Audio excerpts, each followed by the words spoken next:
அனைவருக்கும் வணக்கம். சிறுகதையின் பெயர் இனோன்மா. எழுத்தாளர் புதுவை அருண்கோ. சிறுகதை வாசிப்பது திருமதி சாந்தி சரவணன். உங்கள் வீட்டில் ஏதாவது பொருள் காணாமல் போயிடுச்சா? காலை சுமார் 8 மணி இருக்கும். வாசலில் காக்கி யூனிஃபார்மில் நின்றிருந்த ஒரு போலீஸ் கான்ஸ்டபிள் பிசி இப்படி கேட்க, என்ன விஷயம் சார்? நான் பதட்டமாக, இந்த ஏரியாவில் காலையில் ரோந்து போகும்போது ஒரு பொம்பளை ஒரு பெரிய சாக்கில் நிறைய பாத்திரம் எடுத்துக்கிட்டு போனாங்க. அதில் நல்ல நல்ல எவசல் பாத்திரங்கள் இருந்துச்சு.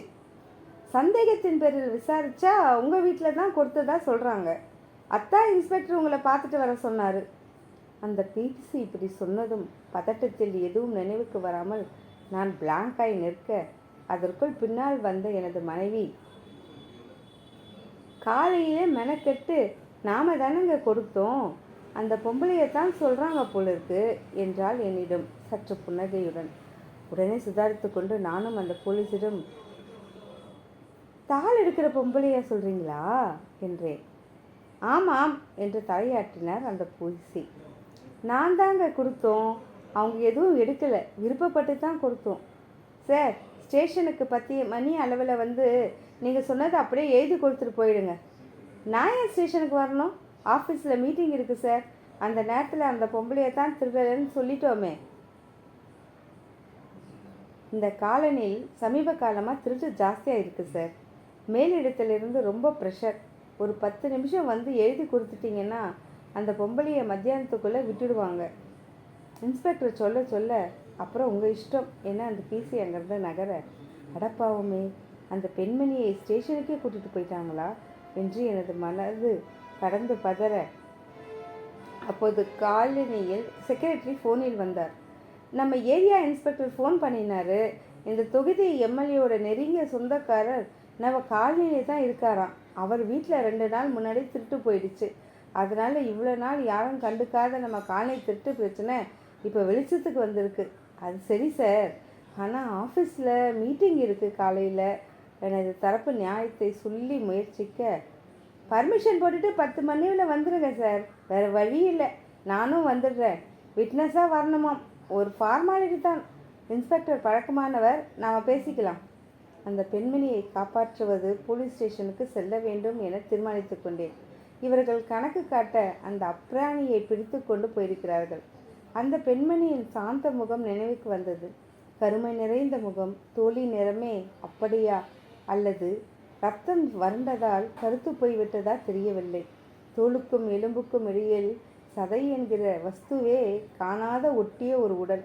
பேருக்கு எங்கேயோ எப்போதோ கிடைக்கிற ஒரு புடவையை ரவிக்கையின்றி சுற்றி இருப்பாள். கையில் ஒரு கோல் மற்றும் அழுக்கு சாக்குகளுடன் ராஜநடையில் வந்து தெருவில் கிடக்கும் தாள்களை எடுப்பாள். மெதுவாக அசைந்தபடி ஆர்வமின்றி சென்று விடுவாள். எப்போது வருகிறாள், எப்போது செல்கிறாள், என்ன உண்கிறாள், எங்கு தங்குகிறாள், தூங்குகிறாள், யாருக்கும் எதுவும் தெரியாது. யாருக்கும் எந்த ஒரு இடருமின்றி தானுண்டு தன் வேலையுண்டு என இருப்பாள். கிட்டத்தட்ட 1 வருடமாக கவனித்து வருகிறேன். அவளாய் யாரிடம் சென்று எதுவும் இதுவரை கேட்டு பார்த்ததில்லை. நானாய் வற்புறுத்தி வீட்டுக்கு வர வைத்து பால் கவர், பிளாஸ்டிக் பெட்டிகள், அட்டைகள் என சேகரித்து கொடுத்தால் வாங்கி கொள்வாள். டீக்கு 10 ரூபாய் வைத்துக்கொள் என்று கொடுத்தாலும், அட்டையை எடுத்து வை, நான் வாங்கிக்கிறேன் என நிராகரித்து சென்று விடுவாள். பிறகு அட்டைக்கு நச்சரித்து வரமாட்டாள். நாம கொடுத்தால் வாங்கி கொள்வாள். எனக்கு மிக ஆச்சரியமாய் இருக்கும். மாத சம்பளத்திற்கும் நமக்கே ஒரு இன்க்ரிமெண்ட் வரவில்லை என்றால் போட்ட செலவு கணக்கு பயமுறுத்தி இரத்த அழுத்தத்தை தருகிறதே. குப்பைத்தாளில் அவளுக்கு அப்படி என்ன வருமானம் வந்துவிடும்? இந்த சிந்தனை வந்ததிலிருந்து வீட்டில் ஒரு கவர், ஒரு அட்டை எதையும் விடாமல் மனைவியிடமும் சொல்லி சேகரித்து அவளிடம் கொடுப்பதை வழக்கமாக்கி கொண்டேன். அவளது வறுமை நிலை மட்டுமில்லாமல் அவளிடமிருந்து எனது கரிசனத்திற்கு வேறு ஒரு காரணமும் உண்டு. நான் பெரிதும் மதித்து பெரிதும் பாசமாயிருந்த ஒரு நபரை அவ்வப்போது அந்த பெண்மணி நினைவுபடுத்துவது காரணமாக இருக்கலாம். அந்த நபர் இனோன்மா. எங்கள் அப்பாவின் அம்மாவை, அதாவது எங்களது பாட்டியை நாங்கள் அழைத்த பெயரே இனோன்மா. எனது அண்ணன் சின்ன வயதில் வைத்த பெயராம். இனான்மா என்பது இன்னொரு அம்மாவின் சுருக்கமாம். ஆச்சரியமாய் இருந்தது. கூப்பிட சுலபமாய் மட்டும் இல்லாமல் அம்மாவின் அம்மாவை மற்றொரு தாயாகவே பார்த்திருக்கிறோம். நமது வளர்ச்சியில் பாட்டியின் பங்கும் பெரிந்து இருந்திருக்கும். பாட்டி, ஆம்மா, அம்மம்மா, அப்பத்தா, இப்படி பாட்டிக்கு எத்தனை பெயர்கள் இருந்தாலும் இனோன்மா என்கிற பெயரில் உள்ள ஈர்ப்பு, அந்யோன்யம் மற்றும் தனித்துவம் மற்ற பெயர்களில் இருப்பதாய் தெரியவில்லை. இந்த கால குழந்தைகள் துரதிர்ஷ்டசாலிகள். வேளா வேலைக்கு விலை உயர்ந்த உணவை வாயில் திணிக்க கிரஷ் இருக்கிறது. ஆனால் இடுப்பில் உட்கார வைத்து பப்பு பப்புவா ஊட்டிவிட பாட்டிகள் இல்லை. ஆண்ட்ராய்டு ஆப்ஸ் இருக்கிறது. ஆனால் ஆயாவின் அரவணைப்பு இல்லை. இணையதளத்தில் எண்ணில்லா நர்சரி ரைம்ஸ் இருக்கிறது. ஆனால் அப்பத்தாவின் இட்டிலாக் கதைகள் கேட்க யாருக்கும் பொறுமை என்பது இல்லை. பேரன் பேத்திகள் கையில் ஆளுக்கொரு கைமுறுக்கை கொடுத்துவிட்டு நாங்கள் சாப்பிடுவதை ரசித்துவிட்டு உற்சாகமாய் கணீர் என்ற குரலில் கதை கதையாம் காரணமாம் காரணத்தில் ஓர் ஒழுக்காம் ஓர் ஒழுக்கில் புல் முளைத்ததாம் புல்லை கொண்டு மாட்டுக்கு போட்டேன் மாடு வந்து பால் தந்தது பாலை கொண்டு பாட்டிட்ட கொடுத்தேன் பாட்டி பண்டம் கொடுத்தாங்க பண்டத்தை கொண்டு காக்கா கிட்ட கொடுத்தேன் காக்கா கறி தந்தது கறியை கொண்டு தட்டான் கிட்ட கொடுத்தேன் தட்டான் குடம் தந்தார் குடத்தை கொண்டு கிணத்தில் போட்டேன் கிணறு தண்ணீர் தந்தது குடத்தை கொண்டு கிணத்தில் போட்டேன் கிணறு தண்ணீர் தந்தது தண்ணீரை கொண்டு செடிக்கு விட்டேன் செடி பூ தந்தது பூவை கொண்டு பிள்ளையாருக்கு போட்டேன் பிள்ளையார் கொழுக்கட்டை தந்தார் பூவை கொண்டு பிள்ளையாருக்கு போட்டேன் பிள்ளையார் கொழுக்கட்டை தந்தார் என பாடலை முடிப்பதை போல் நிறுத்துவார். இந்த பாடலை மேலோட்டமாய் பார்த்தால் பெரிதாய் லாஜிக் எதுவும் இருப்பதாக தெரியாது. சொல்லப்போனால் நமது வாழ்க்கையை எடுத்துக்கொண்டாலே லாஜிக் இல்லாதது போலத்தான் இருக்கும். ஆனால் அதில் இல்லாத தத்துவங்களா, சுவாரஸ்யங்களா?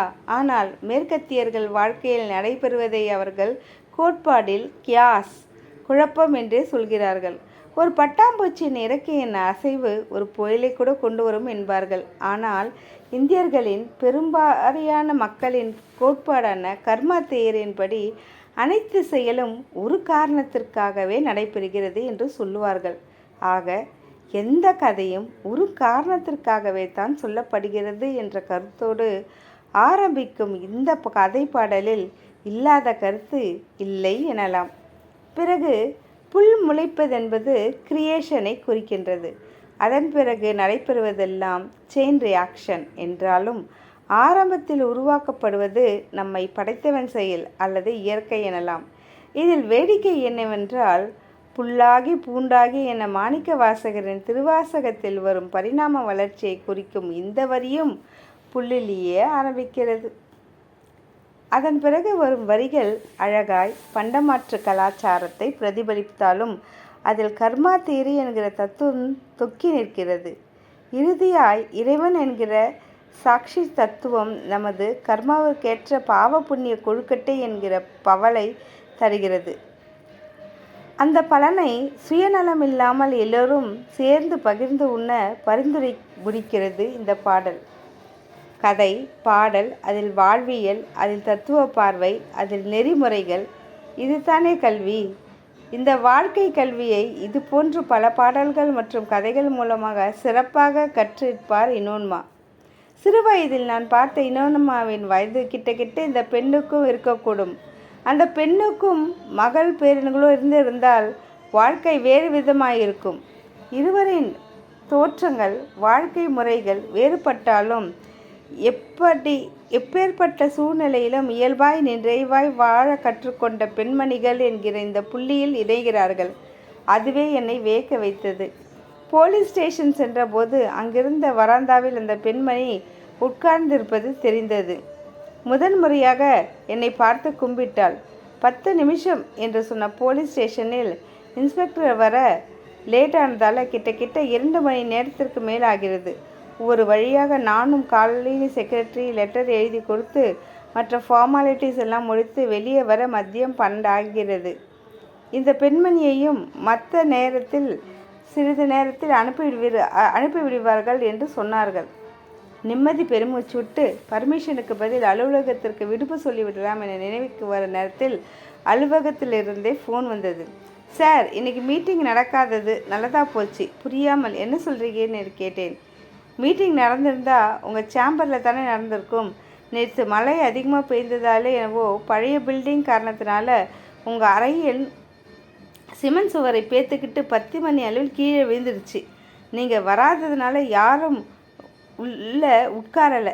இல்லைன்னா கிட்டக்கிட்ட 15 பேருக்கும் கண்டிப்பாக அடிபட்டிருக்கும். அறைக்குள் வந்த நம்ம ஃபியூன் வேலுக்கு மட்டும் தலையில் அடி.